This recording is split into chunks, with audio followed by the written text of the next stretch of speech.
পুলিশের একদম zero tolerance against অ্যান্টিসোশাল elements এবং যারা criminal action legal action BJP লোকেরা যে অ্যান্টি সোশ্যাল গিরি করছে সেটা কমপ্লেন থাকলে স্যার অভিযোগ কেন আমাদের সময় তো কমপ্লেন থাকছে না, তখন হচ্ছে স্যার আমাদের কাছে যেগুলো অভিযোগ আছে যেটা জিডি করার দরকার নন কগনিজেবল অফেন্স সেটা করছি, আর কগনিজেবল অফেন্স ঠিক আছে। ভোট পরবর্তী রাজনৈতিক উত্তাপের আবহে অন্যরকম দৃশ্যের সাক্ষী থাকল শ্রীরামপুর থানা। দলীয় কাউন্সিলরদের গ্রেফতার এবং একের পর এক তৃণমূল নেতাকর্মীদের বিরুদ্ধে পুলিশের পদক্ষেপকে কেন্দ্র করে সরব হলেন শ্রীরামপুরের সাংসদ কল্যাণ বন্দ্যোপাধ্যায়। আর সেই প্রতিবাদের ভাষাতেই উঠে এলো সিনেমার জনপ্রিয় চরিত্র সিংহামের প্রসঙ্গ। থানায় গিয়ে শ্রীরামপুর থানার আইসি বাপি রায়কে সুন্দরবনের সিংহাম বলে কটাক্ষ করলেন সাংসদ।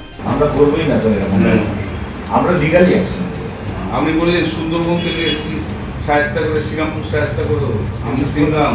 যার জবাবে আইসির স্পষ্ট বার্তা, সিনেমার পুলিশ আর বাস্তবের পুলিশ এক নয়। রবিবার সকালে সদ্য জামিনে মুক্ত হওয়া কাউন্সিলর রাজেশ শাহকে সঙ্গে নিয়ে গঙ্গা দর্শনের বাসভবন থেকে পায়ে হেঁটে শ্রীরামপুর থানার উদ্দেশ্যে রওনা দেন কল্যাণ বন্দ্যোপাধ্যায়। তার সঙ্গে ছিলেন পুরপ্রধান গিরিধারী সাহা, প্রাক্তন পুরপ্রধান অমিয় মুখোপাধ্যায়, প্রাক্তন পুর প্রশাসক গৌরমোহন দে, chairman in councillor Santosh Kumar সিংহ সহ একাধিক দলীয় কাউন্সিলর ও কর্মী। থানায় পৌঁছে আইসির হাতে স্মারকলিপি তুলে দেন সাংসদ। তার অভিযোগ, ভোটের পর থেকেই বেছে বেছে তৃণমূল নেতাকর্মীদের গ্রেফতার করা হচ্ছে এবং রাজনৈতিক প্রতিহিংসার কারণেই এই পদক্ষেপ নিচ্ছে পুলিশ। সম্প্রতি শ্রীরামপুরের 10 নম্বর ওয়ার্ডের কাউন্সিলর রাজেশ শাহ, ডানকুনির কাউন্সিলর সূর্য দে সহ বহু তৃণমূল নেতার বিরুদ্ধে পদক্ষেপ করেছে পুলিশ। কোন্নগরের কাউন্সিলর বাবলু দেকেও জিজ্ঞাসাবাদের জন্য থানায় নিয়ে যাওয়া হয়। এই ঘটনাগুলিকে সামনে রেখে ক্ষোভ উগরে দেন কল্যাণ বন্দ্যোপাধ্যায়। থানার ভিতরে আইসির সঙ্গে কথোপকথনের সময় সাংসদ দাবি করেন, তাকে বলা হয়েছে আমি সুন্দরবন থেকে এসেছি, শ্রীরামপুরকে শায়েস্তা করে দেব, আমি সিংহাম। যদিও সেই অভিযোগ সম্পূর্ণ উড়িয়ে দিয়ে আইসি বাপি রায়ের পাল্টা জবাব, আমরা এ ধরনের কথা বলবো কেন? সিনেমার পুলিশ আর বাস্তবের পুলিশ একেবারেই আলাদা। পুলিশ দলমত নির্বিশেষে কাজ করবে, আইনি পদক্ষেপ যা নেওয়ার তা নেওয়া হবে। থানার বাইরে বেরিয়ে সাংবাদিকদের মুখোমুখি হয়ে আরও তীব্র সুরে আক্রমণ শানান কল্যাণ বন্দ্যোপাধ্যায়। তার দাবি, বিজেপি পুলিশকে সামনে রেখে রাজনৈতিক প্রতিহিংসা চরিতার্থ করার চেষ্টা করছে। বেছে বেছে তৃণমূল কর্মীদের গ্রেফতার করা হচ্ছে, থানায় ডেকে গালাগালি করছে। প্রয়োজনে হাইকোর্ট থেকে সুপ্রিম কোর্ট পর্যন্ত লড়াইয়ের হুঁশিয়ারি দেন সাংসদ। একই সঙ্গে তিনি মনে করিয়ে দেন, অতীতেও সিপিএম এর বিরুদ্ধে রাজনৈতিক লড়াই করেছে তাদের দল, এখনো সেই লড়াই চালিয়ে যেতে প্রস্তুত তারা। রাজেশ শাহ এবং ওনার স্ত্রী রয়েছে।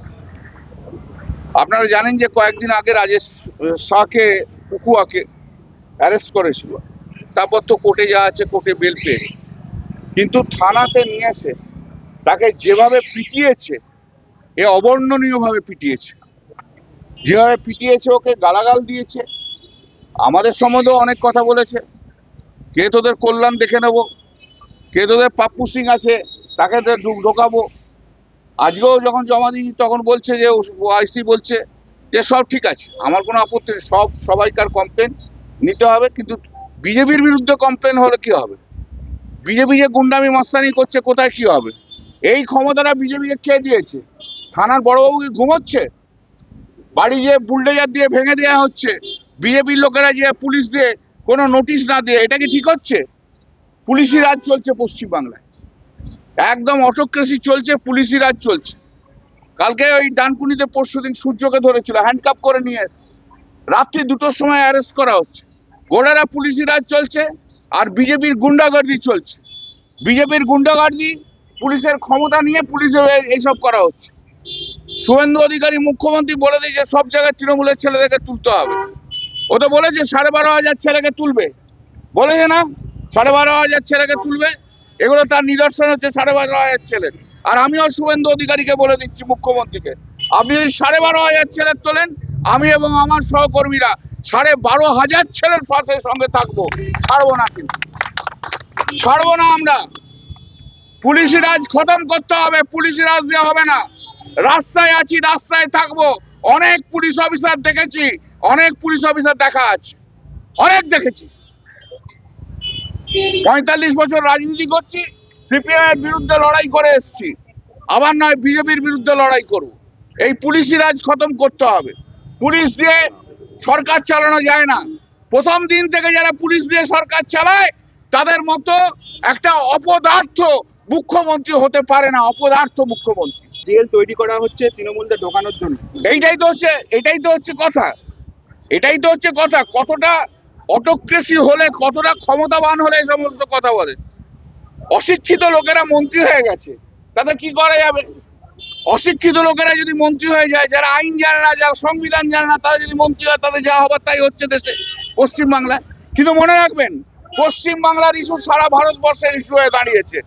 আগামী 3 বছরের মধ্যে এই পশ্চিমবাংলায় পরিবর্তন হবেই। কি বললেন?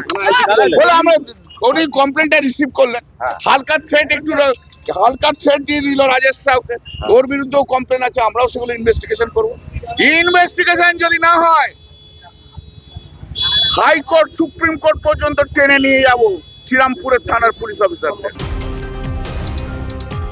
রাজনৈতিক চাপানুতোর, পুলিশের ভূমিকা এবং ভোট পরবর্তী উত্তেজনার এই আবহে শ্রীরামপুর থানার ঘটনাকে কেন্দ্র করে নতুন করে উত্তপ্ত হয়েছে রাজ্য রাজনীতি। একদিকে সিংঘম মন্তব্য ঘিরে তর্ক বিতর্ক, অন্যদিকে আইনের নিরপেক্ষ প্রয়োগের দাবি। হুগলি থেকে অনুপ চট্টোপাধ্যায়ের রিপোর্ট, আর প্লাস নিউজ।